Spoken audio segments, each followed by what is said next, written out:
कधी काळी सर्वसामान्यांची सिडको आता फक्त व्हीव्हीआयपी लोकांची आणि बिल्डर लोकांची सिडको झाली की काय असं म्हणावं लागेल। 550 घरांचं एक मोठं गृहसंकुल व्हीव्हीआयपी लोकांसाठी या पाम बीच रोडवर होणार आहे आणि त्याच्यासाठी सल्लागाराला 28 कोटी रुपये दिले जाणार आहे।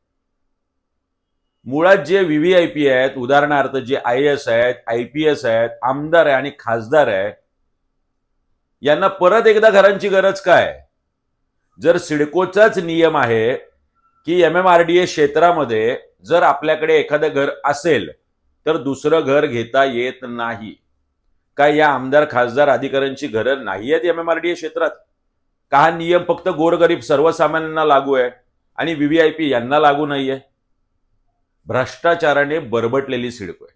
सर्वसामान्यांना घरं द्यायची तळोजामध्ये आणि व्हीव्हीआयपींसाठी घरं द्यायची पाम बीच रोडवर।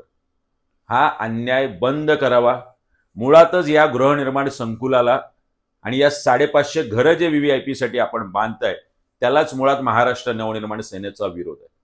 त्याऐवजी हे पैसे आणि हे प्लॉट आमच्या नवी मुंबईतल्या प्रकल्पग्रस्तांना जो 12.5% भूखंडाचा परतावा दिला नाही त्याच्यासाठी वापरावेत आणि हे पैसे गोरगरिबांना सर्वसामान्यांच्या घरासाठी वापरावेत, ही महाराष्ट्र नवनिर्माण सेनेची मागणी आहे।